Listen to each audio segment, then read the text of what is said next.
Hey guys, we were given the assignment to reflect on where we've been and how far we've come leading us up to graduation. My name is William Douglas Purcell II. I was born in Madison, Wisconsin on December 7th, 1987, to Anne and William Purcell, a lower-class couple from Janesville.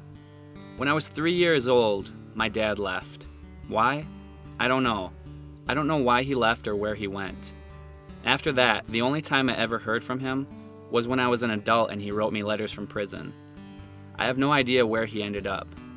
After my dad left, my mom went through countless relationships. In total, my mother had 6 children with 3 different fathers. She also married 2 more times, but didn't have children with either husband.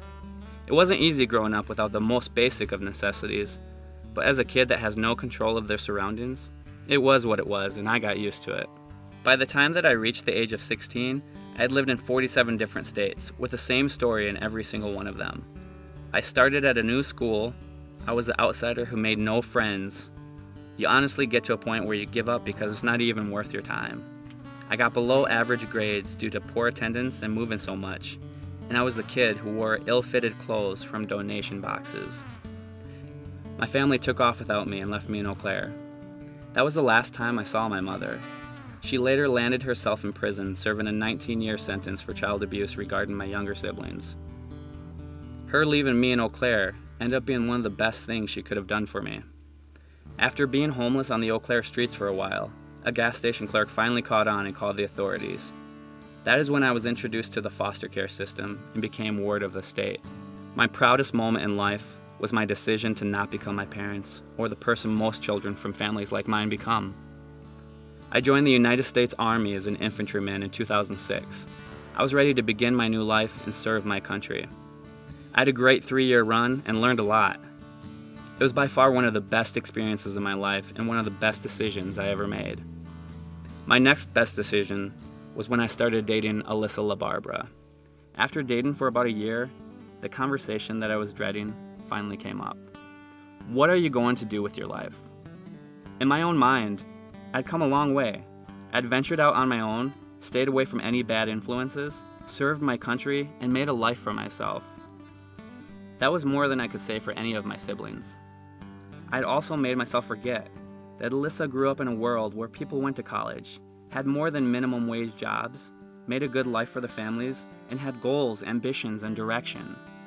I could never see myself going to college. It just wasn't something that was hardwired into my bloodline, and it sure as hell wasn't something that life ever prepared me for. It just wasn't who I was. I looked past my fears, I set my goals, and I enrolled at CVTC. My first semester and even second semester were insanely tough. In fact, all of those semesters have been insanely tough. With my unstable academic background, I have to try 10 times harder than most students. I have to spend a lot longer on an assignment than most of my peers. I didn't give up though, even though there were times where I felt like it. My fear of failure turned me into a perfectionist and a student who made sure to be 3 steps ahead at all times on homework. That same work ethic started to creep into my work life. A few years ago, I thought being a real estate agent would be an awesome career. It seemed right up my alley in terms of being a salesman, so I looked into it. It was a big dream for me, but I wanted to do it so badly. This past summer, I took the course, and I passed my state licensing exam a couple months ago. Currently, I have a 4.0 GPA, and next week, I'll graduate from college with honors. Right now, I own my own home, I have a nice car, and after being together for 6 years, I marry the woman of my dreams in 5 weeks. In 2 months, we're going on a 3-week honeymoon to Europe, and by the end of the year, I'll be a real estate agent. I made it. I didn't tell my story because I wanted people to feel bad for me. As you can see, you should feel the complete opposite. I told myself, if I could just inspire one person and show them that no matter where you're at in life or where you've been, it's up to you to create your ideal future, then it would all be worth it.